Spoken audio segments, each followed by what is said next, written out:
সম্মানিত দর্শক, আমরা দেখতে পাচ্ছি, আমরা জানি আজকের বাকেরগঞ্জ ৬ আসনের জামাত ইসলাম মনোনীত প্রার্থী জনাব মাহমুদুন নবী তালুকদার সাহেব তার মনোনয়নপত্র দাখিল করার জন্য আমরা উপস্থিত হয়েছি। আমরা দেখতে পাচ্ছি যে এখানে বাকেরগঞ্জের ভরপাশা ইউনিয়নের সম্মানিত নেতৃবৃন্দ উপস্থিত আছেন অন্যান্য ইউনিয়নের নেতৃবৃন্দ।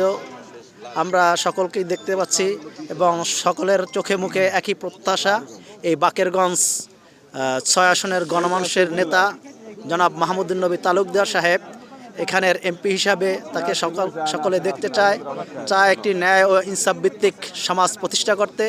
আমরা দেখতে পাচ্ছি সকলের চোখে মুখে যে প্রত্যাশা, তাদের একান্ত প্রাণের দাবি। সেই আপনারা জানেন যে তারা দীর্ঘদিন থেকেই মাঠে ঘাট চষে বেড়াচ্ছে এবং ইসলামের দাওয়াত প্রত্যেকটি ঘরে ঘরে কাদা ভেঙে, তারপরে শত প্রতিকূলতা। আপনারা জানেন যে বাংলাদেশের বাকেরগঞ্জ আসনটি একটি যোগাযোগ ব্যবস্থা এটা অনুন্নত এলাকা। এই অঞ্চল থেকে যারাই নির্বাচিত হয়েছে তারা এই অঞ্চলের খেটে খাওয়া মানুষদের সাথে যুগে যুগে প্রতারণা করেই আসছে। তারা বিভিন্ন নির্বাচনের সময় বিভিন্ন প্রতিশ্রুতি দিয়েছে, অথচ আমরা মাঠে ঘাটে তার মোটেই বাস্তবায়ন দেখিনি। আমরা দেখতে পাচ্ছি, আমরা বিভিন্ন এলাকায় যোগাযোগ করে দেখা গেছে যে এখনও এই বাকেরগঞ্জের প্রত্যন্ত অঞ্চল, অনেক জায়গায় হেঁটে যাওয়ার মতো পথও থাকে না। বিভিন্ন জায়গার রাস্তাঘাটের অবস্থা খুবই দুর্বিষহ। এই অঞ্চল এটা একটি প্রত্যন্ত অঞ্চল হওয়ায় এখানে শিক্ষা ব্যবস্থা অনুন্নত। এখানে ভালো কোনো তেমন মানের একটা শিক্ষা প্রতিষ্ঠান নাই। স্বাস্থ্যসেবার কথা না বললেই নয়। যেখানে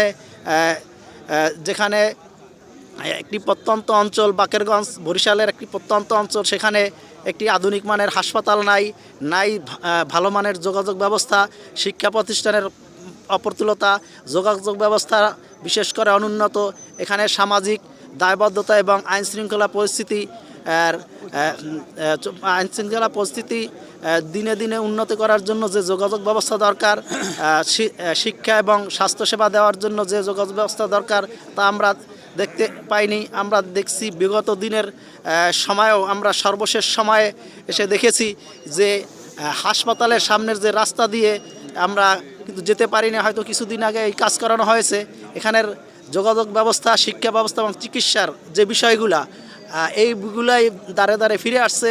এবং আমরা প্রত্যন্ত মানুষের সাথে জিজ্ঞেস করেছি, আমরা যখন হাটে মাঠে ঘাটে প্রত্যন্ত মানুষের কাছে গিয়েছি, তারা একই কথা বলেছে যে আমরা চাই শান্তি, আমরা চাই ন্যায় বিচার, আমরা একটি ইনসাফপূর্ণ সমাজ ব্যবস্থা চাই। আমরা তেমন কিছুই চাই না। আমরা যেন খেটে খাওয়া মানুষ সুখে শান্তিতে বসবাস করতে পারি এবং সকলে মিলেমিশে একটি সমৃদ্ধশালী দেশ গর্ব, সেই প্রত্যাশা ব্যক্ত করি। এখানে আমরা একটু যারা উপস্থিত হয়েছেন তাদের মাধ্যমে আমরা সাধারণ মানুষের কাছে একটু প্রশ্ন রাখতে চাই, সাধারণ মানুষের কি আকাঙ্ক্ষা, প্রত্যাশা বা কী প্রত্যাশা রাখেন আজকে যে তারা এখানে স্বতঃস্ফূর্তভাবে অংশগ্রহণ করেছেন। সেক্ষেত্রে তারা আগামী যারা এই বাকেরগঞ্জ থেকে নমিনেশন পাবে, যারা এখানে সংসদ সদস্য মনোনীত হবে এবং তার কাছে তারা কি প্রত্যাশা করে, আমরা এই ভিডিওর মাধ্যমে সাধারণ জনগণের কাছে পৌঁছে দিই। আমরা এখন প্রশ্ন করব এক ভাই, যার নাম হচ্ছেন সাইফুল ইসলাম। আমি তাকে প্রশ্ন করতেছি, ভাই, আগামী যিনি প্রার্থী